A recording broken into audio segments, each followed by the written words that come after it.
Bonjour mes frères et sœurs. Pour aujourd'hui, j'ai trouvé un texte magnifique qui va remplir nos cœurs d'espérance, j'en suis sûre.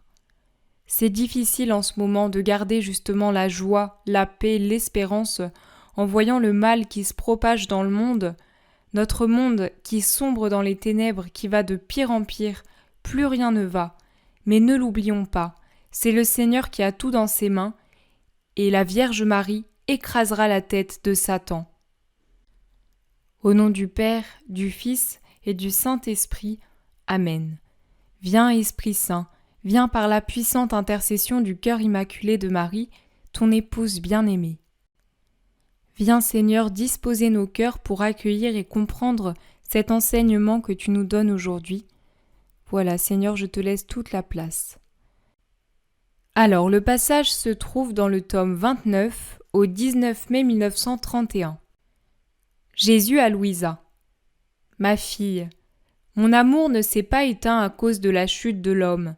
Il s'est enflammé encore plus, et bien que ma justice l'ait justement puni et condamné, mon amour embrassant ma justice et sans qu'intervienne le temps, promit le futur Rédempteur et dit au serpent trompeur avec l'empire de ma puissance.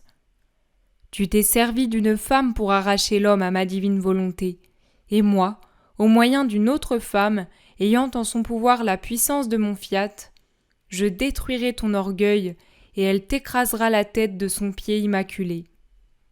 Ces paroles brûlèrent le serpent infernal plus que l'enfer lui-même, et lui mirent tant de rage au cœur qu'on ne pouvait plus l'arrêter. Il n'a pas cessé de tourner et de retourner la terre pour découvrir celle qui devait lui écraser la tête, non pas pour l'écraser, mais afin de pouvoir, par ses arts infernaux, par son astuce diabolique, faire tomber celle qui devait le vaincre, l'affaiblir et le lier dans les ténèbres de l'abîme.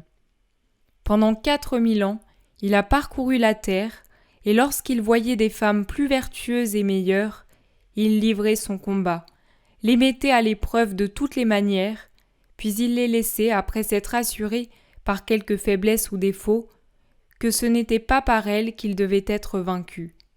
Puis il poursuivait sa tournée.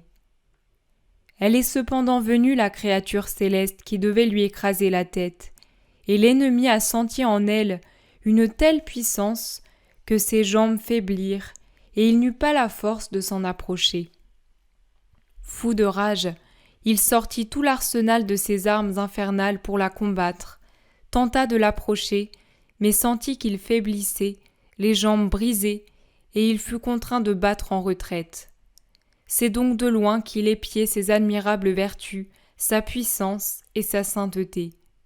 Et moi, afin de le confondre et de jeter en lui le doute, je lui faisais voir dans la céleste Dame souveraine des choses humaines, telles que prendre de la nourriture, pleurer, dormir, etc. Et il se persuadait que ce n'était pas elle, parce qu'une personne aussi puissante et aussi sainte ne pouvait pas être sujette aux besoins naturels de la vie. Puis le doute le reprenait, et il voulait revenir à l'assaut, mais en vain. Ma volonté est puissance, et elle affaiblit tous les maux et toutes les puissances infernales. Elle est lumière qui se fait connaître par tous, et fait sentir sa puissance là où elle règne, de sorte que même les démons ne peuvent refuser de la reconnaître.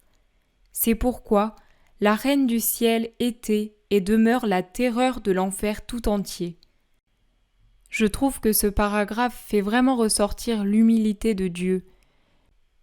Ça rejoint vraiment les passages qu'on a lus les autres jours sur la petitesse et le fait que la Vierge Marie, extérieurement, elle faisait rien d'extraordinaire. Et même Satan, il a hésité. Il savait pas si c'était elle, juste parce qu'il voyait que elle était sujette aux choses humaines, de manger, de pleurer, de dormir. C'est fou parce que ça montre que la Vierge Marie, elle est vraiment semblable à nous et qu'elle peut nous comprendre. Le démon, quand il agit, il fait énormément de bruit. Alors que Dieu, c'est tout l'inverse. Il agit dans l'humilité, dans la discrétion, dans la petitesse. Et je pense que c'est pour ça que, souvent, on a envie de se décourager, parce qu'on a l'impression que le mal triomphe et que le bien s'affaiblit. Mais en fait, il y a de plus en plus de personnes qui découvrent la divine volonté, qui veulent vraiment cheminer avec elle et qui commencent à faire des petits actes tous les jours, des petits actes divins.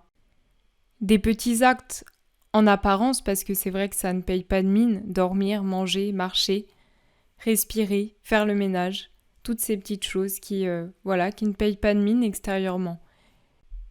Et pourtant, tous ces actes sont tout. On ne se rend pas compte à quel point un acte dans la divine volonté change tout et triomphe de tout, affaiblit le mal. Mais si on en prenait plus conscience, on ferait que ça toute la journée. Dans ce paragraphe, il y a une autre petite phrase qui me marque, c'est la dernière. La reine du ciel était et demeure la terreur de l'enfer tout entier. Voilà, on sait que plus que jamais, il faut qu'on prie la Vierge Marie. Alors je continue. Mais le serpent sent sur sa tête les quelques paroles qu'il a entendues en Éden. Mon irrévocable condamnation qu'une femme lui écrasera la tête, et il sait qu'en ayant la tête écrasée, son royaume sur la terre sera renversé, qu'il perdra son prestige, et que tout le mal qu'il a fait en Éden au moyen d'une femme sera réparé par une autre femme. Et bien que la reine du ciel l'ait affaibli, lui ait écrasé la tête, et que je l'ai moi-même attaché à la croix, de sorte qu'il n'est plus libre de faire tout ce qu'il veut, il peut encore s'approcher de quelques malheureux pour en faire des fous. D'autant plus qu'il voit que la volonté humaine n'est pas encore subjuguée par la volonté divine, que son règne n'est pas encore formé, et il craint qu'une autre femme ne doive finir de brûler ses temples pour que la condamnation qu'il a sur sa tête écrasée par le pied de la Reine Immaculée trouve son achèvement, car il sait que lorsque je parle, ma parole possède la vertu communicative aux autres créatures. Quelle lumière encore une fois! Le Seigneur nous donne la clé pour mettre un terme au royaume sur la terre de Satan, pour renverser le mal. C'est de demander, de prier pour que la divine volonté soit faite sur la terre comme au ciel, pour que les âmes soient attirées par la divine volonté, pour qu'elle soit connue, pour qu'on ait des prêtres qui découvrent la divine volonté et qui nous l'enseignent. Elle est là la solution. Tous aujourd'hui, par nos petits actes, nos prières dans la divine volonté, on peut mettre un terme au règne de Satan sur la terre.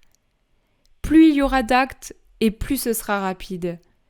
Mais est-ce que vous n'avez pas envie de mettre un terme aux avortements, à la violence, à la guerre, la maladie, la souffrance, l'injustice, les abominations qui se font partout ? Nous l'avons la solution, œuvrer pour que le troisième fiat s'accomplisse totalement. Il faut vraiment demander, harceler le Seigneur toute la journée, que sa divine volonté descende et qu'elle règne sur la terre comme au ciel. Je continue.